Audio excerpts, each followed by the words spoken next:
जय हिंद, वंदे मातरम। दोस्तों, मैं रवि पांडे अपने YouTube channel study with Ravi sir में आप सभी का स्वागत करता हूं।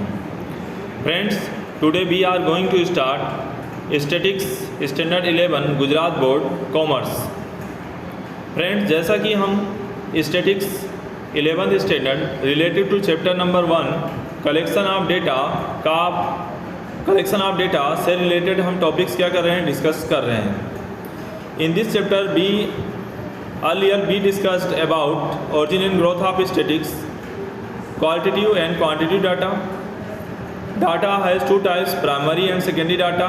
Differences between primary and secondary data.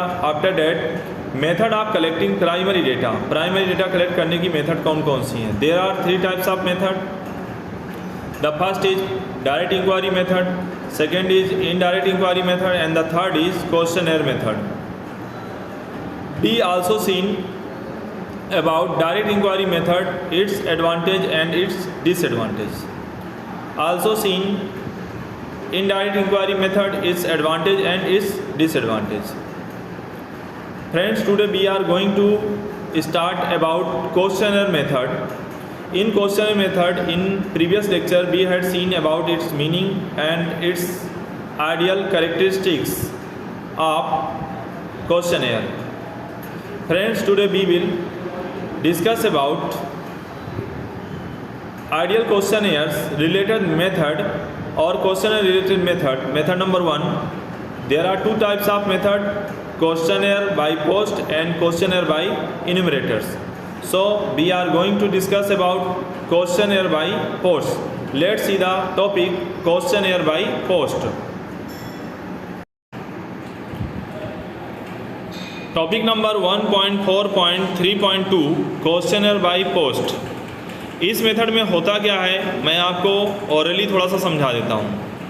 In this method questionnaire एक मतलब क्या, लॉजिकल ऑर्डर में क्वेश्चंस का एक सेट यानी ग्रुप जो है बना दिया जाता है और क्वेश्चन एयर जो बनाई जाती है, क्वेश्चन सीट जो बनाई जाती है बाय पोस्ट रिस्पोंडेंट के एड्रेस पर क्या कर दी जाती है, सेंड कर दी जाती है। और जो जिस इन्वॉल्व में क्वेश्चन एयर सीट फिलअप कर मतलब सेंड की जाती है, उसके अंदर एक रिटर्न इन्वॉल्व भी सेंड किया जाता है, जिससे रिस्पोंडेंट क्या कर सके, क्वेश्चन एयर को क्या कर सके, फिलअप करके वापस आपको क्या कर सके, रीसेंड कर सके। और साथ ही साथ उसमें किसका एड्रेस होता है, हमारा, यानी हम कौन, इन्वेस्टिगेटर, हम कौन, इन्यूमरेटर्स, ठीक है, इंस्टीट्यूट। तो इसलिए सेकेंड इन्वॉल्व भी आपको उसमें सेंड करना होता है। तो यह क्वेश्चनर बाय पोस्ट कहाँ यूजफुल होती है, जब direct sources does not exit, मतलब डायरेक्ट सोर्सेस ना हो, कहीं पर भी पहुंचना थोड़ा सा कठिन हो, टेलीफोनिक कन्वर्सेशन भी मुश्किल हो, प्रॉब्लम हो, तब भी मतलब क्या है, क्वेश्चनर बाय पोस्ट का हमें यूज करना पड़ता है। रिस्पोंडेंट के एड्रेस पर हम क्या करते हैं, क्वेश्चनर डिस्पैच कर देते हैं और वो क्या करता है, उस क्वेश्चनर को after reading carefully and filling carefully they resend that questionnaire sheet to us. So these types of method is called questionnaire by post. So let's see the meaning of questionnaire by post. Meaning, after preparing an ideal questionnaire, ideal questionnaire बनाने के बाद हमने देखा, it is after preparing an ideal questionnaire बनाने के बाद it is dispatched by post to the respondent from whom the information is to be collected along with a request to complete and return it in a given period of time. तो it is dispatched by post किससे भेजा जाता है, post से इसको क्या किया जाता है, भेजा जाता है। किसको भेजा जाता है, रिस्पोंडेंट को। From whom the information is to be collected, जहाँ से हमें क्या करना है, इन्फॉर्मेशन कलेक्ट करना है, along with a request to complete and return it in a given time of period। साथ ही साथ वहाँ पर एक रिक्वेस्ट दी जाती है कि आप इस टाइम पीरियड में क्या कीजिए, इसको कंप्लीट करके आपको क्या करना रहेगा, सेंड करना रहेगा। Therefore, it is necessary to send a blank envelope along with the questionnaire to all the respondent bearing the address of investigator and a proper postal stamp। देखिए इसमें क्या कहा गया है, Therefore, it is necessary to send a blank envelope along with the questionnaire to all the respondent bearing the address of investigator and a proper postal stamp। तो यानी इस पर क्या किया जाता है, एक सेकेंड इन्वॉल्व भी सेंड किया जाता है, जिससे रिस्पोंडेंट क्या कर सके, वह इन्फॉर्मेशन फिलअप करके क्वेश्चनर सीट को फिलअप करके वह क्या कर सके, इन्यूमरेटर्स को या एजेंसी को रीसेंड कर सकें। Since the answers to the questions are to be given by the respondent themselves, it is essential that the questions in the questionnaire are clear, short, simple, and relevant and self-explanatory. Since the answers to the questions are to be given by respondent, यहाँ पर जो questions के answer कौन देता है? Respondent by self देता है, themselves देता है। It is essential that the question in questionnaire are clear, short, simple, and relevant and self-explanatory. तो क्वेश्चन के जो क्वेश्चन है वो कैसे होने चाहिए? यहाँ पर जो क्वेश्चंस हैं वह clear, short, simple, relevant and self explanatory होने चाहिए। नाउअडेज क्वेश्चनर में be send through computer, email और मोबाइल फ़ोन आल्सो। और आज के समय में जो क्वेश्चनर सीट होती है वह हम कंप्यूटर, ईमेल या मोबाइल फ़ोन से भी क्या कर सकते हैं? सेंड कर सकते हैं। तो यहाँ पर डियर स्टूडेंट्स, हमने क्वेश्चनर बाय पोस्ट की मीनिंग को देख लिया। अब इसके एडवांटेज क्या हो सकते हैं, इसके डिसएडवांटेज क्या हो सकते हैं? तो देखा जाए तो इसके एडवांटेज 3 रिकॉग्नाइज किए गए हैं और डिसएडवांटेज इसके मैनी मोर यानी 4 दिए हुए हैं।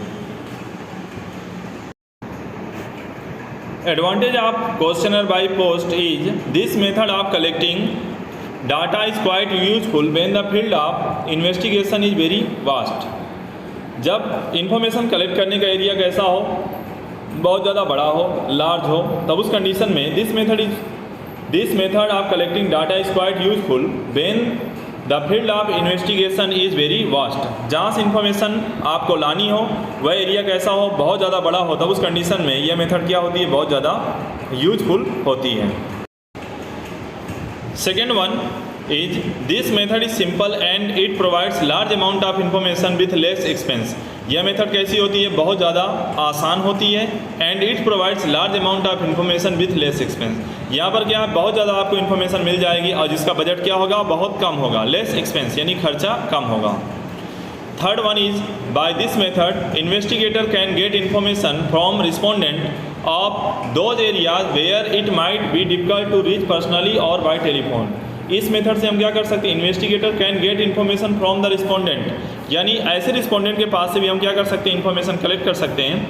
Respondent of those area where it might be difficult, जहाँ पर पहुँचना बहुत ज़्यादा कठिन हो, और टू रीच पर्सनली, जहाँ पर पर्सनली हम पहुँच नहीं सकते, और टेलीफोनिक कन्वर्सेशन भी इसमें पॉसिबल नहीं हो, तब हम क्या करते हैं? इस मेथड का यूज करते हैं। So these are the main advantage of this method. After that its disadvantage, there are 4 disadvantages of this method. First one is when the respondent are illiterate or non-cooperative, this method become useless. जब respondent कैसा हो? Illiterate, पढ़ा लिखा नहीं हो, non cooperative हो, तब उस कंडीशन में यह मेथड कैसी होती है? यूजलेस हो जाती है। बिकॉज जब इलिटरेट होगा तो क्वेश्चनर के जो क्वेश्चंस हैं वहाँ पर समझाने वाला कोई नहीं होगा, वो पढ़ भी नहीं पाएगा, लिख भी नहीं पाएगा, तो डैट मीन्स क्या होगा?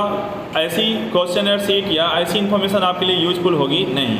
कई बार ऐसा भी होता है जो रिस्पोंडेंट होता है वह कैसा हो? नॉन कोऑपरेटिव हो, तब भी मतलब क्या होगी? जो इन्फॉर्मेशन हमें मिलेगी वह यूजफुल नहीं हो पाएगी। That mean that time that information will be useless for us.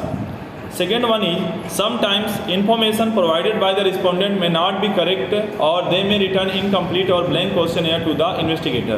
कई बार ऐसा होता है कि जो रिस्पोंडेंट इन्फॉर्मेशन देता है वह सही नहीं होती है, अथवा तो वह क्या करता है? इनकम्प्लीट इन्फॉर्मेशन जो होती है, क्वेश्चनर होती है, वह इन्वेस्टिगेटर को क्या कर देता है? रिटर्न कर देता है। नेक्स्ट सबसे बड़ा तो इसमें जो फियर या डर जो रहता है, there may be a loss of questionnaire और delay in the getting information because of the laziness of the respondent. कई बार जो रिस्पोंडेंट होता है वो बहुत आलसी किस्म का होता है या इन्फॉर्मेशन देने में आलस करता है, लेजीनेस। तो there may be a loss of questionnaire और the delay in getting the information because of the laziness of the respondent. तो यानी कई बार ऐसा भी होता है रिस्पोंडेंट यदि लेजीनेस होता है, लेजी होता है, आलसी होता है, तब उस कंडीशन में उसके द्वारा जो भी इन्फॉर्मेशन दी जाती है वह यूजफुल नहीं होती है।